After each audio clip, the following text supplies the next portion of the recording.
Muito boa tarde, pessoal. Tudo bem? Então, o que a gente podia falar hoje? Bom, eu escolhi um tema também bastante importante, já que eu sou professor, né? E tento sempre lidar com essa questão de pedagogia e a parte docente, né? A sociedade, as pessoas, os alunos, o indivíduo como um todo, né? Toda, toda essa questão social. Então, eu achei adequado esse assunto e quis colocar e intitular o nome dessa discussão, tipo mundo contemporâneo, né, versus mundo autoderrotista. É um assunto bastante interessante da gente abordar, né. Então, certa vez eu estava procurando no Google, mais especificamente no Wikipedia, e vi uma pedagoga, uma autora, uma psicopedagoga, na verdade, né, ela disse que a psicopedagogia trabalha e estuda a aprendizagem, né, que o sujeito que aprende aquilo que ele está apontando como escola em seu conteúdo sociocultural é uma área das ciências humanas, e a psicopedagogia ela trabalha e dedica ao estudo dos processos de aprendizagem, né? Isso tudo segundo ela, tá? Então, a psicopedagogia para ela é um espaço transdisciplinar, pois se constitui a partir de uma nova compreensão acerca da complexidade dos processos de aprendizagem e dentro deste processo, dentro dessa perspectiva, das duas deficiências. Então, isso é o que a psicopedagoga comentou, né? De uma outra autora, eu peguei o seguinte: a pedagogia ela prepara pessoas capazes de compreender e colaborar para a melhoria da qualidade em que se desenvolve a educação na realidade brasileira envolvida. É compromissado com uma formação de ideia de transformação social. Fecha aspas. Então, são duas abordagens de autores distintos, né? Uma é uma psicopedagoga e a outra é uma autora, tá? Não necessariamente psicopedagoga, mas estão abordando a questão da pedagogia, da psicopedagogia, né? Enfim, o que a gente podia trocar em relação assim, àquilo que eu acho, né? Já que eu leciono, trabalho com consultoria nessa área de capacitação e dou aula de idiomas normal, assim, né? Eu gosto de fazer isso.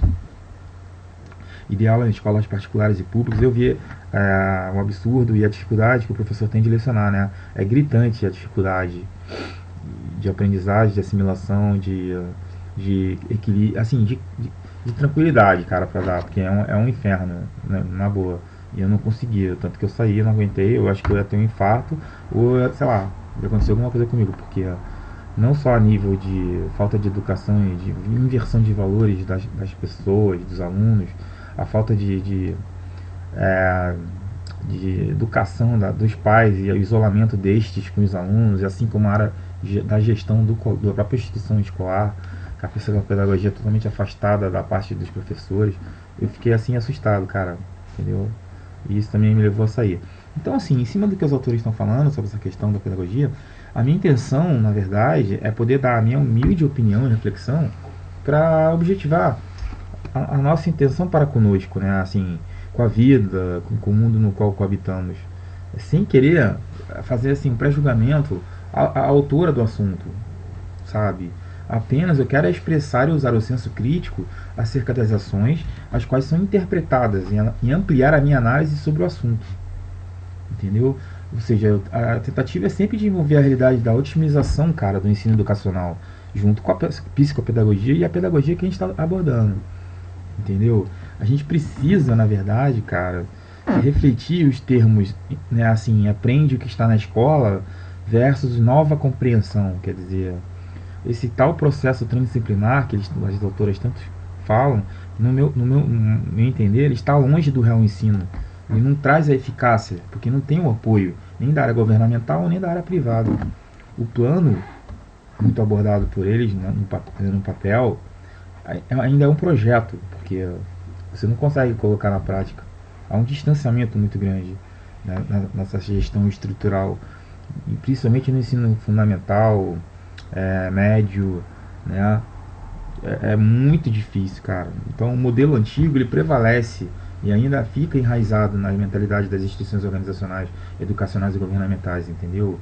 Os professores ainda estão condicionados, eu falo isso porque eu me incluo nisso, não estou dizendo que eu estou condicionado, eu estou dizendo que os professores, de maneira geral, eles estão condicionados e limitados sobre aquilo que eles já aprenderam, ou seja, sobre aquilo que eu já aprendi, né, lá atrás, para minha formação, sem trazer a reflexão para o hoje, tá? Então, os alunos, os quais eles ensinam, e eu me incluo nisso, né, eles querem, os alunos, respostas para o hoje. Pelo menos é isso que deveria ser, né? Os alunos deveriam e devem questionar e refletir e sempre querer uma resposta para o hoje. Ou seja, vivem do hoje e devem fazer um futuro promissor. Eu acho que é isso que é importante, trazer à tona essa reflexão de uma nova metodologia de ensino. Mas, assim, é muito difícil. Como eu falei, os professores eles ficam condicionados, ficam limitados às ementas, aquilo que o colégio já está colocado como fixado, então ele tem que dar aquela matéria, aquela disciplina colocada de décadas atrás, desde que o professor fez aquela fórmula, desde que aquele idioma é aquele idioma, desde que aquela língua desde que aquela matéria é aquela matéria, ou seja, você não tem uma nova forma de explicar e de ensinar. É tudo muito obedecido, e isso não é muito legal, eu acho, entendeu? Não estou dizendo, galera, que as ideias do passado não foram fantásticas, entendeu? As histórias maravilhosas foram horrorosas, entendeu? E dignas. Não, elas são dignas de relíquias. Não estou dizendo para não louvar essas relíquias, entendeu? Mas eu acho que você tem que guardá-las como acervos e materiais de pesquisa. Eu acho que o ensino precisa criar novos métodos de aprendizagem mais efetivos, cara. Entendeu? Sei lá, tipo um plano de intervenção para as crianças, avaliando seus reais interesses, competências, dificuldades e necessidades, sem dissociar do contexto escolar pré-existente, dos conhecimentos históricos e cultural do passado. Ó. É isso que eu estou falando. Mas a gente só tem o contexto escolar pré-existente dos conhecimentos históricos e cultural do passado. É isso que eu estou discutindo. Mas a gente não tem coisa para refletir. A gente não faz uma dinâmica. A gente não trabalha a história, a geografia, a biologia e essas questões para trazer para o hoje. O que a gente pensa sobre isso? Mesmo que seja um assunto do passado, mas o que a gente pega esse passado para o hoje? Então os alunos não querem pensar, não querem raciocinar. Não, o professor vai lá, escreve no quadro negro, deu e acabou. E aí você faz uma prova, o aluno é um robô. As pessoas são robôs. Por isso a dificuldade de seres pensantes hoje. Isso é a dificuldade de aluno com conteúdo. Entendeu?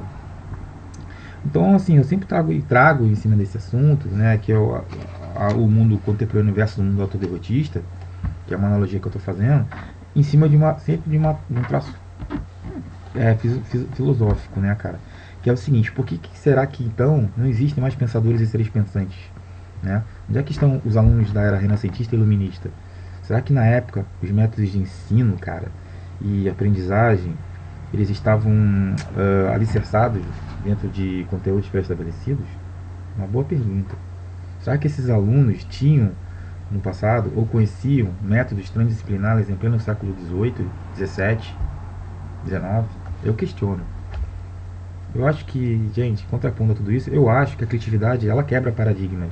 Os gênios, eles criam e deixam fluir, saca? Sem ficar presos a moldes e crenças. Onde é que estão os Van Gogh, Michelangelo e os Da Vinci das artes? Concorda? E o que dizer dos filósofos do passado? Será que naquela época eles eram seres repetitivos? Vivendo, assim, meio que dando aconselhamentos e discutindo assuntos e acontecimentos somente do passado? É isso? Será que eles viveram na tendência somente de referências? Ou foram eles os referenciais de uma reflexão mais profunda e inteligente? Sabe assim que eu tô falando? Porque se a gente pensa em cima daquilo do passado nos tempos atuais, é que foram fundamentais, concorda? Mas a gente não consegue trazer para o hoje. A gente estuda um pensamento do passado, deles do passado. Por mais que tenha uma conexão hoje, mas a gente não coloca pro hoje. A gente não introduz para dentro da gente aquilo que é colocado, né? Então, indo nessa toada, né, cara, é como se fosse uma cascata, um efeito dominó. Então, indo nessa toada, então, por que será que a humanidade padece em cima de todos esses assuntos? Será que a gente é só seres repetitivos que vivemos nossas vidas como referencial social, político, econômico e cultural? E as crenças e os dogmas religiosos, por exemplo? E as filosofias desconectadas do mundo real? Saca? Eu acho que a ciência, ela se desconecta da religião pela vaidade e pelo orgulho do quem mais sabe, entendeu? E aí vivem em cima de um muro da intocabilidade entre eles há séculos e vice-versa. Isso é o que eu acho. nós como seres humanos, a gente vive nesse muro durante toda a nossa existência, porque a gente deixa de pensar, sentir e agir a favor de nossas necessidades e potencialidades, entendeu? Em prol de uma vida mais justa e solidária. É o que eu acho. A gente confunde fé com estagnação, cara. Em meio a esse mundo de doente e febril que precisa estar sempre com um movimento ascendente de evolução. Eu acho que a gente está muito retrógrado, muito negativo, muito para baixo, muito robotizado, cara. Essa que é a ideia, entendeu? Então, assim, se a reflexão que eu tô colocando, que a gente está discutindo, né, gente, destoa de algo que eu falei, por favor, então faça a sua reflexão, gente. É muito importante, eu acho, que o discernimento de vocês, né, o nosso discernimento, o meu, sobre o qual a gente está inserido nesse contexto, né? Será que o social, político, cultural e econômico não vive ainda presos aos ideais ortodoxos, retrógrados, em virtude de atenderem somente aos respectivos interesses pessoais, gente? É isso que eu estou discutindo. Quando eu falo interesses pessoais da instituição escolar, interesse pessoal de um cargo comissionado, tudo isso, assim, os próprios alunos mesmo. Eu utilizo isso como uma crítica construtiva. O interesse pessoal do aluno se formar, pegar o currículo, botar um diploma embaixo do braço e deu pra bola. Mas aquilo tudo que ele estudou joga fora, porque ele não lembra mais. Ele fica 4 anos, 5, 6, 7 anos numa universidade, esquece e não vai usar. Não estou dizendo que é errado. Estou dizendo que o conteúdo eu não acho.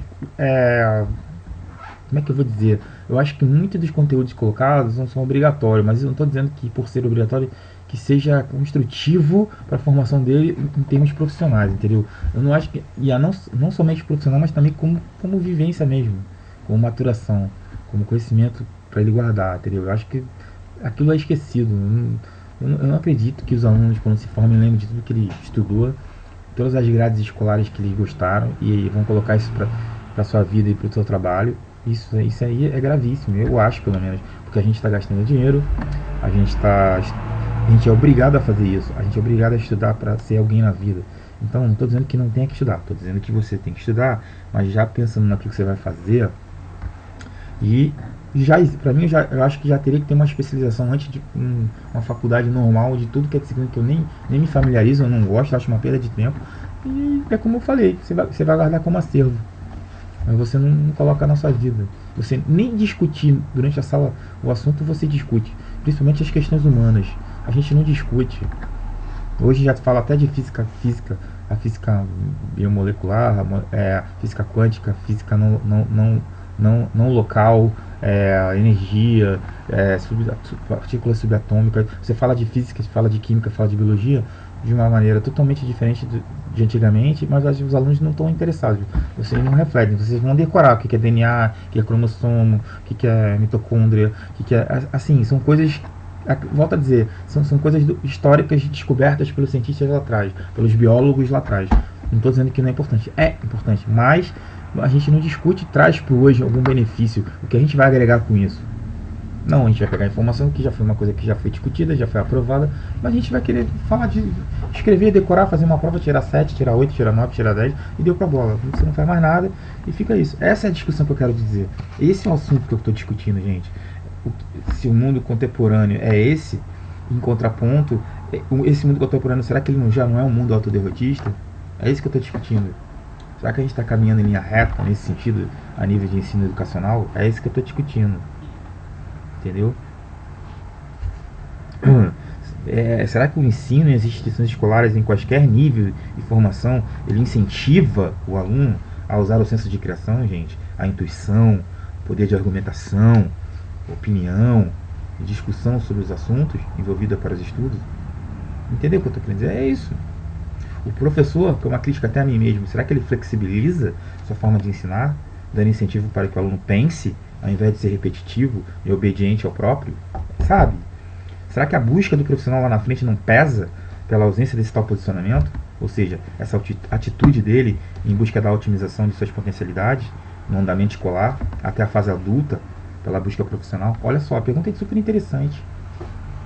Então, cadê o papel? Aí você entra na questão da psicopedagogia. Então, cadê o papel pedagógico? Onde é que está o papel psicopedagógico? Eles estão integrados à gestão institucional? Ou eles estão moldados aos paradigmas antigos das escolas pela falta de ousadia? É uma boa pergunta. Será que os profissionais que lecionam estão com abordagens novas, gente?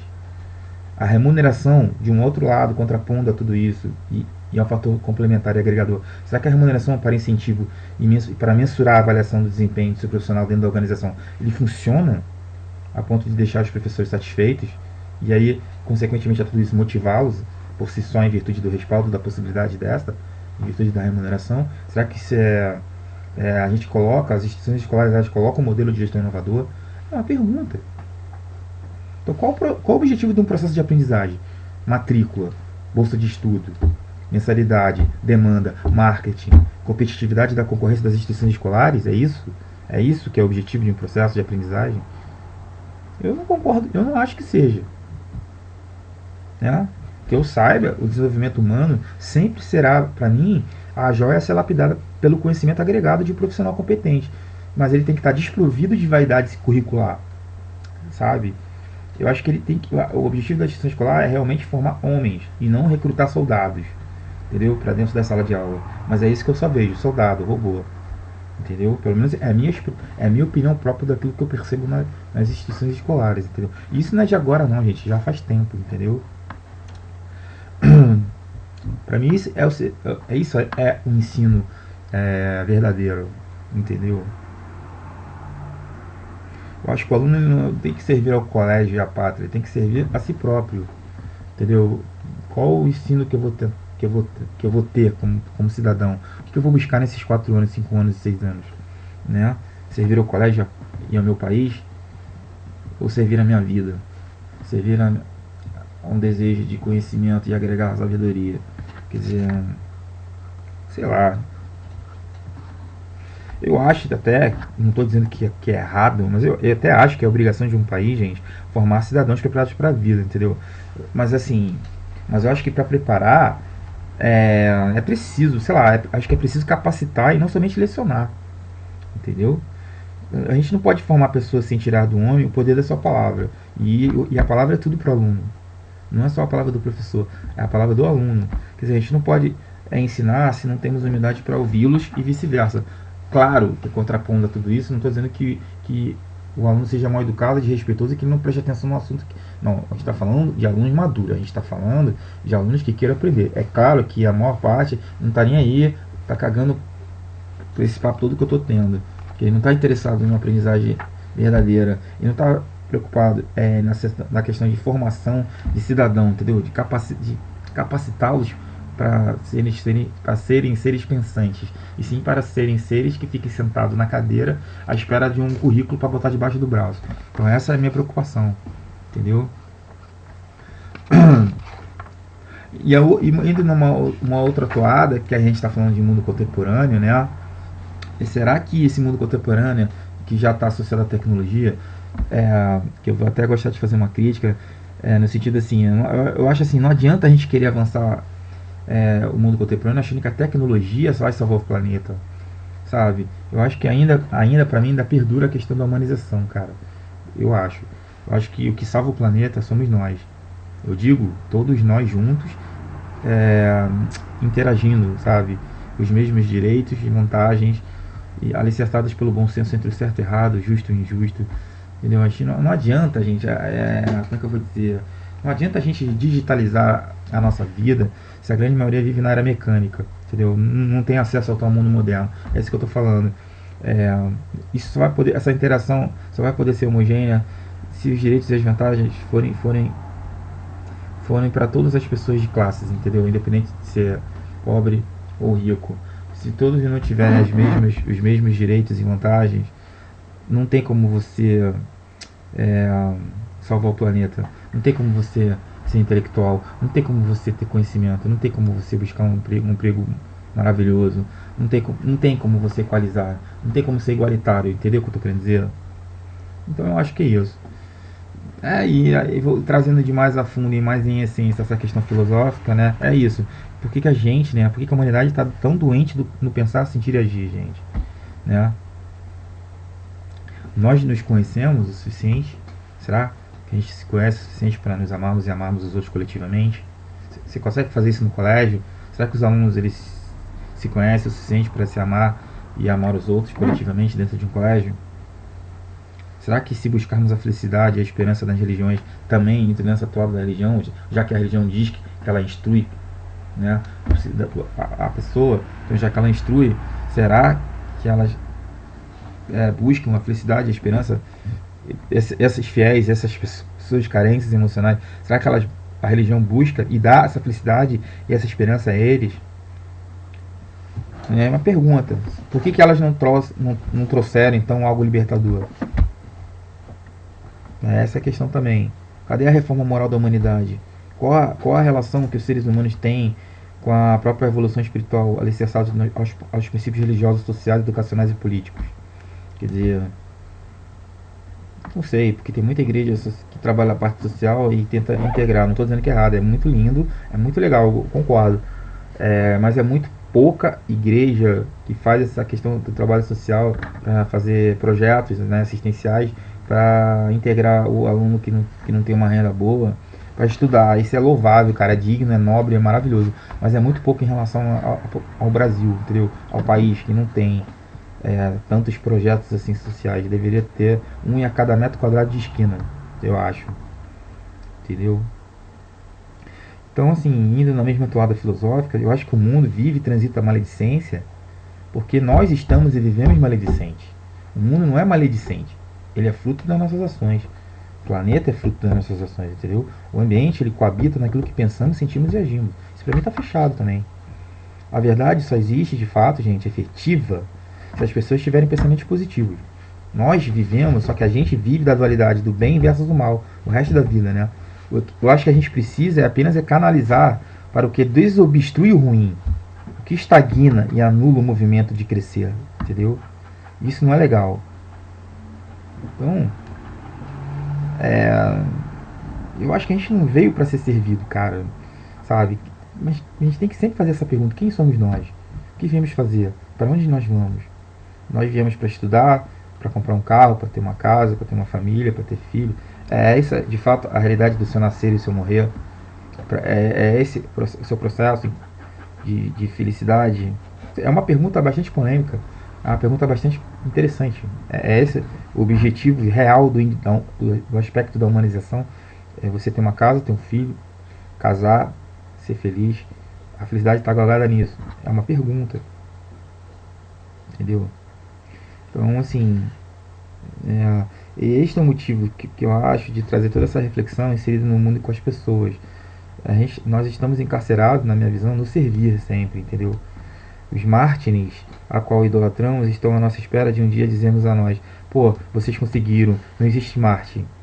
O que existe é a transcendência de valores morais, cara. Na minha visão, entendeu? Através da verdade vivenciada do homem. E não tentar buscar referencial no outro, né?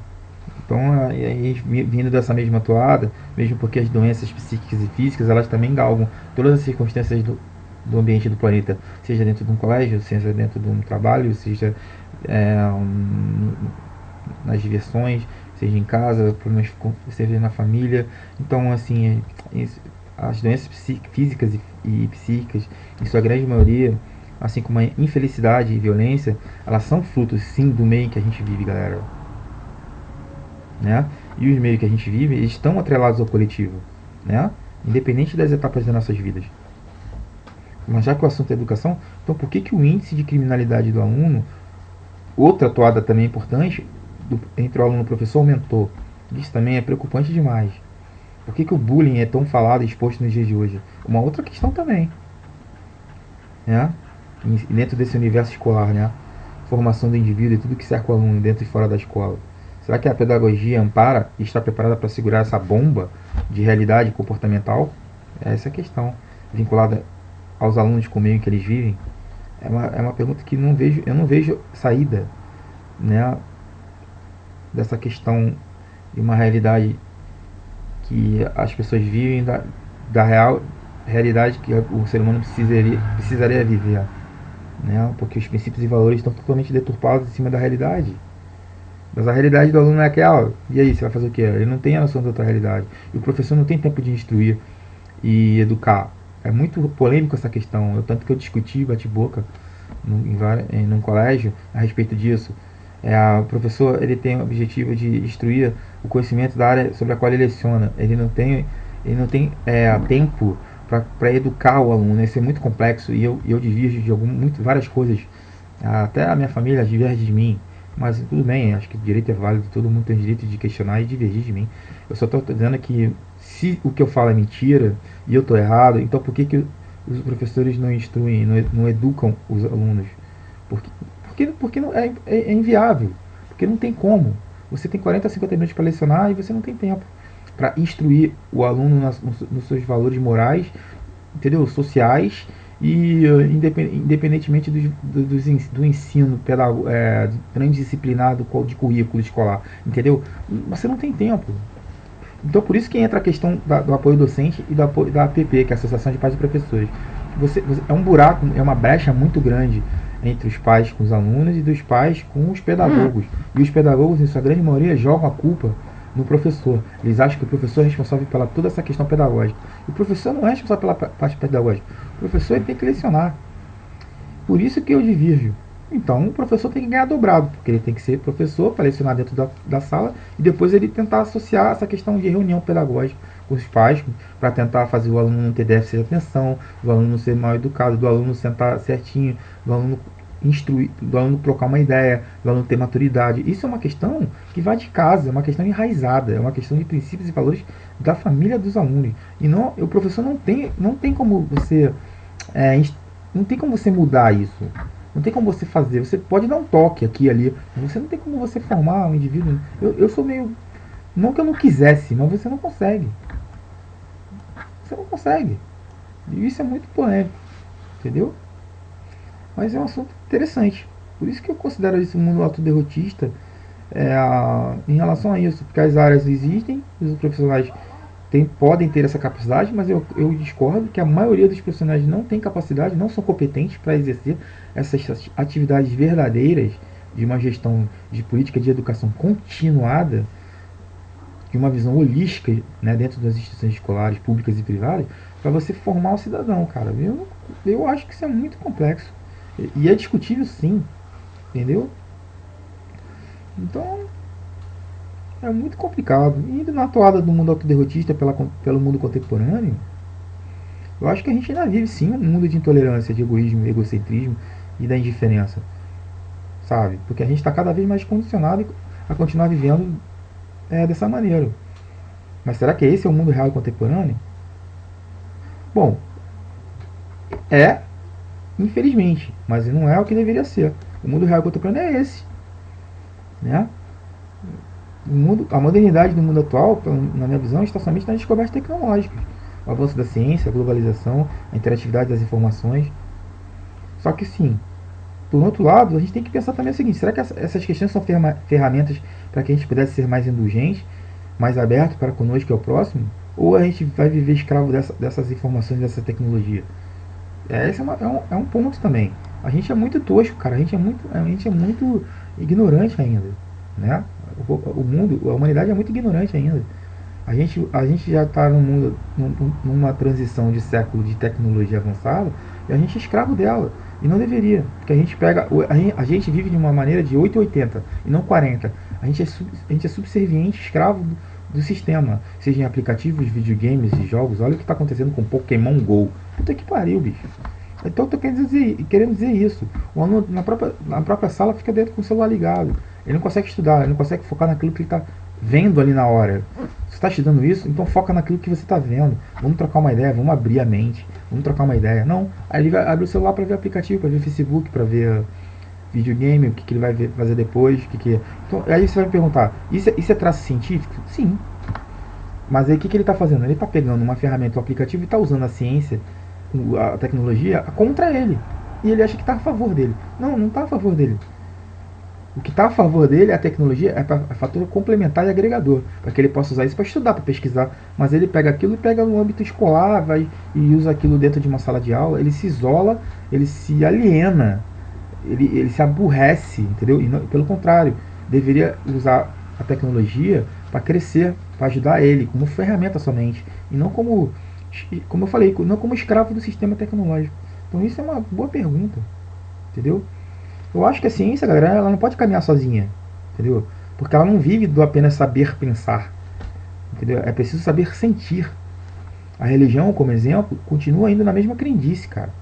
Entendeu? A sabedoria, assim como o conhecimento, a sabedoria está no saber ouvir. É saber lidar com os sentimentos, com as emoções, os pensamentos de todos nós, entendeu? Sem fazer com que a gente se isole dos nossos medos, dos nossos anseios, das nossas angústias, das nossas fraquezas, independentes, galera, das descobertas decisivas que a gente possa ter, entendeu? Assim como as curas e coisas. Ninguém está dizendo que a ciência não cura, ninguém está dizendo que não existem cientistas, mas eu acho que a gente está isolado de tudo isso, entendeu? A gente está doente de pensar e sentir. A gente está doente de intuir. A gente está muito robotizado.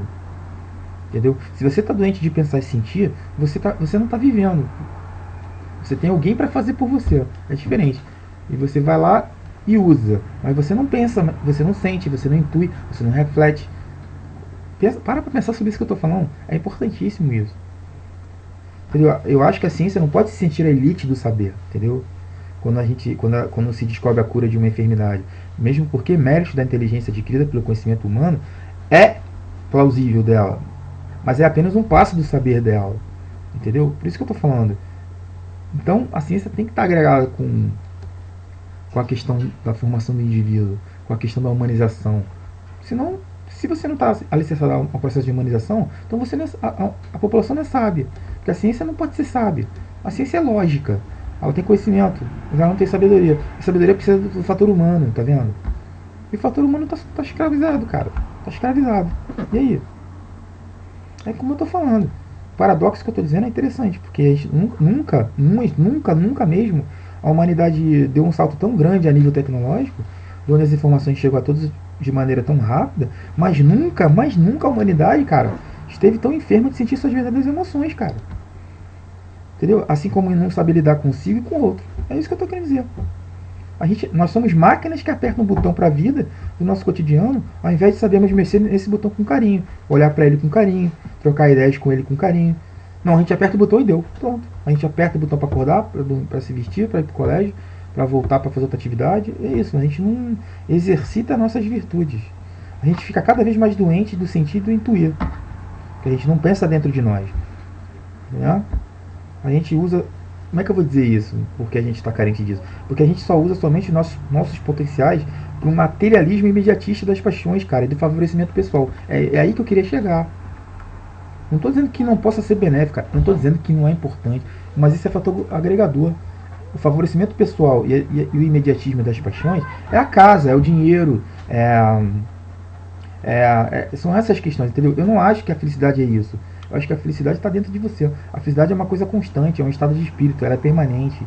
Mesmo que ela seja oscilatória, porque você não pode ser feliz a vida toda, você tem que estar feliz em busca da sua vivência. Né? É uma caminhada. Ok, mas assim, mas essa questão do favorecimento pessoal e do imediatismo pela paixão é um fator materialista. Então, não é um aspecto de humanização.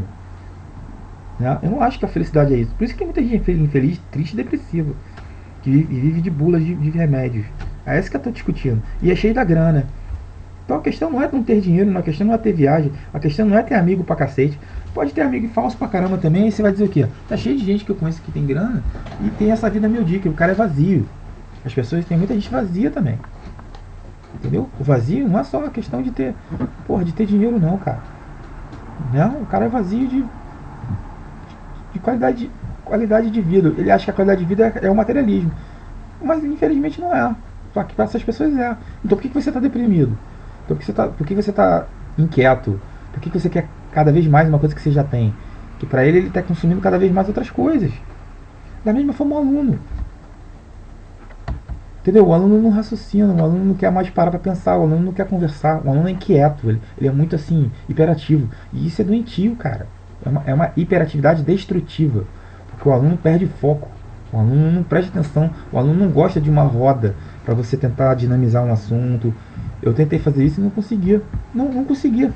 Porque o aluno é muita gente e essa turma cheia de gente não tem essa tranquilidade para tentar ter maturidade para ficar quieto e conversar numa boa. Não, você não consegue. É um monte de vozes ao mesmo tempo. Aí eu te pergunto, estão focados no assunto que está sendo colocado? Não, não estão.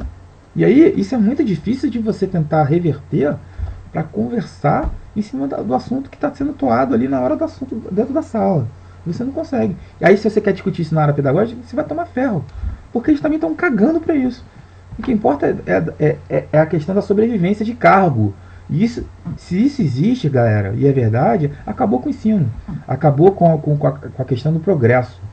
Não tem progresso se você está preocupado com o seu cargo, com o seu salário, que vai receber no final do mês somente, sem, que está preocupado se você vai ser demitido ou não, e com os conflitos de clima organizacional da empresa. É isso que acontece na maioria das instituições escolares.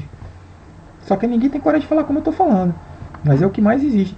E os professores também estão acomodados. Porque eles dão essa aulinha, botam no quadrinho ali, vira de costa para o aluno. Ele só reflete 10 minutos. E 40 ele copia, escreve, manda o aluno ler. Não é o ler, é o trocar. É o que você, é fazer resenha. É argumentação. E você não argumenta, o aluno não quer argumentar. Para o aluno isso é careta. Então 10% dos alunos entendem o que eu quero dizer. Pouca gente entende. Eles não vão ter essa visão de que o aluno é o templo da universidade, e que o aluno é o templo do ensino médio, e que o aluno é o templo do ensino fundamental. Não. Ele vai achar que o templo é o colégio, o templo é a pedagoga, o templo é o professor, o templo é o livro. E ele precisa tirar uma nota 7. Então é isso que a vida dele é um papel. E isso para mim é muito importante, que ele está totalmente isolado dele mesmo. É por isso que termina a faculdade. Eu posso dizer, eu não usei nada da minha faculdade. Usei poucas matérias disciplinares relacionadas àquilo que eu ensino. Não usa, 90% você não usa. Mas é obrigatório, sim, para pegar um papel, para pegar um currículo. Não estou dizendo que não seja importante o currículo. Você precisa do papel, do currículo, beleza. Por causa da nomenclatura, do nome. Mas você não vai usar isso no seu trabalho. O seu trabalho vai exigir outras atribuições que você vai ensinar ali dentro. Seja com estagiário, com pessoas do nível hierárquico acima do seu, e aí você vai aprender, e aí você vai começar do zero. Poucos empregos você vai usufruir daquilo que você aprendeu no colégio. É muito difícil. É muito mais fácil então você pegar um MBA e um mestrado, que é uma coisa já uma área especializada, do que uma área no ensino médio, fundamental e universitário, cara. Que você não consegue, que é o terceiro grau completo. Você não vai usar. E isso é grave. Isso é um assunto altamente plausível e discutível. A gente tem que discutir sim esse assunto. Mesmo porque é a minha área, né? Eu sou professor. Eu acho que é muito, muito polêmico, cara. Entendeu? E indo nessa toada, né? Sobre a questão do mundo autoderrotista e o mundo, né, contemporâneo, né? Eu acho que o mundo perfeito, sobre a qual eu me incluo, e a natureza, principalmente a natureza, ela tá doente, cara. Sabe? O mundo perfeito tá doente. O mundo perfeito tá doente devido à falta de carinho que o homem tem para com ele. Se a natureza tá doente, é justamente pelo fato do homem estar contaminado pelo egoísmo, pela cobiça, pela inveja, pelo orgulho, pela ira. É verdade. Eu acho que a conexão homem-natureza, ela tá afastada do todo, cara. Se todos nós somos filhos do homem, onde é que está essa interação com o perfeito? Eu acho que assim, enquanto a gente olhar para fora de nós, mesmo em busca de saciarmos nossa única forma de viver, cara, e essa única forma de viver para mim é a sobrevivência do mais forte, infelizmente, o homem vai continuar a sofrer da paz interior, cara. A gente vai viver simplesmente de amor, de carinho e de compaixão, maluco. Nós estamos sem Deus em nós, ó. Porque vivemos, sentimos e intuímos sem amor por nós mesmos e para o próximo. Nós estamos sem Deus em nós. Não é que você não tem Deus, nós temos, mas nós estamos sem Deus em nós. Seremos apenas conhecedores do saber viver materialmente, mas nunca conhecedores do saber viver para sermos felizes e atingirmos a felicidade, cara, para dentro de nós, cara. E aí quando a gente souber, se isso acontecer, um dia que eu acho uma utopia, infelizmente, mas o dia que se isso acontecer, beleza, a gente vai passar do conhecer para o saber. E esse saber é a sabedoria, beleza. Mas você não sabe nem o que é ser sábio. Ser sábio é um santo. Ó, de novo aquela questão da referência. O referencial do outro é o que o outro viveu. Sim, cara, daí. Mas esse cara, ele era um ser humano normal. Mas ele foi sábio. Você sabe porque ele viveu. Porque ele foi atrás. Né? Por que você não pode? O conhecimento, ele complementa a sabedoria e vice-versa, cara. Entendeu? A humanização, pra mim, para uma qualidade de vida melhor, ela está na indulgência, cara, na caridade, no carinho por si próprio, cara, assim como com o próximo, independente das enfermidades, porque o mundo está enfermo de fato, né? O lixo mental é grande, galera, em todas as áreas. Olha o que você vê no noticiário aí, você vai ver. Concorda? Eu acho que a humanização é até um tópico interessante para falar lá na frente. A humanização é um processo dos meios e não uma prática imediatista, cara. Um homem, sei lá, eu acho, um homem, ele não veio para viver o conhecer sem trocar, e sim para conviver comunitariamente. Um homem nasceu por um propósito, cara. Sabe? Saber e conhecer a verdade real do amor intrínseco, da descoberta de sua existência pelos princípios dos meios, caminhando em linha reta, cara. Cada etapa da sua vida, seja passado, presente e futuro. Mas ele precisa integrar sua personalidade. Ele precisa vivenciar essas conquistas de princípios éticos, construindo cidadãos justos. Pô, alicerçado, cara, aos valores de uma educação compartilhada, ó. E essa gestão tem que ser contínua. Se não for contínua, não adianta. Você quebra o elo, você quebra o vínculo. Entendeu? Então é isso, cara. Sabe? Essa questão do mundo autoderrotista versus o mundo contemporâneo é isso. Quer dizer, a luz é amor, a luz é calor, a luz é energia. O aluno precisa enxergar essa luz. Eu preciso enxergar essa luz nessa totalidade. E essa totalidade é amor. Essa totalidade e o amor é calor, o amor é energia. Então a gente precisa sentir mais energia, mais calor. E tendo mais calor e mais energia, seja dentro de aula, dentro de sala, seja com os amigos, seja nas diversões, seja com família, seja no trabalho, isso vai gerar luz, né? Transforme a sua vida na prática em luz, entendeu? E aí você vai encontrar a sua verdade e o seu caminho de uma forma mais branda e suave, entendeu? É isso que eu acho, gente. Nós podemos ser Deus em atitudes. Essa é a questão. Eu já falei de assuntos lá atrás sobre isso. Vós sois deuses. Nós podemos ser Deus em atitudes. Não é isso? Nós estamos sem Deus em nós. Então, enquanto a gente estiver sem Deus em nós, porque achamos que Deus é um ser isolado, a gente vai viver dessa forma. Assim como você achar que o professor é o dono da verdade e o aluno não é. O aluno não pode se sentar numa mesa e ser subserviente. O aluno tem que sentar numa mesa, olhar para cima, sem ego e sem ser mal educado, mas olhar de igual para igual para o professor e trocar ideia. Estudar não só dentro de sala, estudar fora de sala. Vir para dentro de sala com argumentação, com reflexão, com questionamento. E você vai encontrar professor filha da puta, professor ruim, professor medíocre e aluno medíocre. A gente está falando de processo de humanização, gente. A gente está falando de pessoas. A gente não está falando de escala hierárquica aqui, não. A gente está falando de pessoas, de seres humanos. Os seres humanos, de maneira geral, precisam aprender a interagir. Não é isso? E você vai encontrar, muitas vezes, professores bons. E muitas vezes, alunos interessados, sim. Mas a maioria não é. A maioria dos professores são ruins. A maioria dos professores são ruins. A maioria dos alunos são ruins. A maioria das escolas são ruins. E é muito pouca escola boa em virtude da densidade demográfica do país. Então é isso, gente. Enquanto a gente não melhorar essas questões, o mundo é autoderrotista, sim, mesmo sendo contemporâneo. Mas aí eu divido sobre essa contemporaneidade. O que é ser contemporâneo? É ser tecnológico? É ter iPod? É ter iPhone? É ter um computador da Apple? São questões, né? É jogar Pokémon GO? Esse é o ser humano humanitário? Esse é o ser humano do mundo de hoje, do século XXI? É isso que nós vamos ser? Sabe? Então, é preocupante.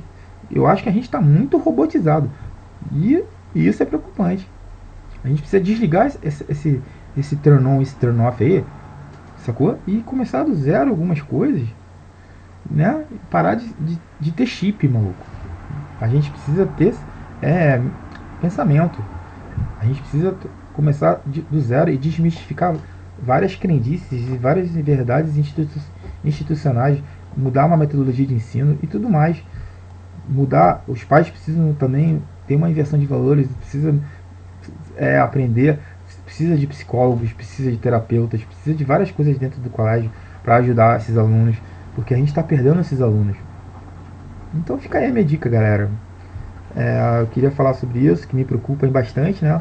Porque a minha atividade laboral não está no colégio, e sim está como autônomo, como prestador de serviço, que eu faço consultoria, eu sou professor da aula particular. Então, é muito triste, né? Porque eu gosto de ajudar as pessoas, eu gosto de ensinar dentro de um colégio, mas eu não me vejo, sem querer ser maldoso, eu não me vejo dando aula em colégio, cara. Enquanto o ensino não melhorar, porque eu não estou preocupado em relação ao dinheiro, cara. Eu preciso ser feliz, cara. E eu não sou feliz dentro de uma escola, dando aula. Entendeu? Eu não confio nos pedagogos, eu não confio nas instituições escolares, eu não confio no diretor, eu não confio no assistente social, eu não confio na APP, eu não confio no apoio docente, porque é muito raro. As instituições estão muito moldadas, muito atrasadas, muito retrógradas, é muita perseguição, é muita sacanagem, é muita. Um pega um, sacaneia o outro, e aí você. E aquela é uma bola de neve, entendeu? E o professor fica ali. É, como se fosse uma mesa de pôquer, sacou? O professor fica ali da aula, tem que resolver problema de aluno, ele tem que. E ele ainda leva porrada dos alunos no sentido de discussão. O colégio vai sempre dar razão pro aluno. Hoje em dia tá invertido tudo, gente. Então a gente precisa olhar com outros olhos, né? Tem muita coisa para melhorar, tem muita coisa para mudar, né? Isso vai mudar começando de dentro de você, cara. É isso que eu tenho pra dizer, galera. Então é isso, gente. O assunto realmente foi um pouco longo, né? Eu me prolonguei, mas o assunto é bastante interessante, né? E é isso. O assunto era sobre mundo contemporâneo versus mundo autoderrotista, fazendo uma reflexão sobre uma psicopedagoga e uma outra autora que abordava o que para ela era psicopedagogia e pedagogia, né? A relação dela com a área das ciências humanas, qual é a questão, como é que é feito o estudo dos processos de aprendizagem, e eu botei em cima de uma reflexão minha, em cima dessas duas pessoas, sem querer prejulgar, pelo contrário, apenas utilizar de senso crítico, porque preciso de senso crítico para argumentá-las, e a tendência é essa, é construir, é melhorar, é crescer, entendeu? E divergir não é falta de respeito, é apenas tentar todos nós estarmos numa crescente. Então a gente só vai crescer dessa forma, né? Nunca fazendo guerra. Então é isso, galera. Né? Afinal de contas, o mundo, você vai buscar o quê? Você vai acabar com a guerra ou você vai fazer a paz? É uma linda pergunta filosófica do famoso Lao Tse, pô, que é um mestre. E essa é a questão da evolução humana. Você vai acabar com a guerra? É melhor acabar com a guerra ou fazer a paz? Então reflete sobre essa pergunta, que é uma resposta complexa, uma pergunta complexa, uma resposta complexa. Mas se você achar o caminho correto, vai a fundo, entendeu? Eu sei qual é o meu caminho, mas não vou responder não, beleza? Beleza, galera? Falou, um grande abraço, fica com Deus, um grande beijo, fui!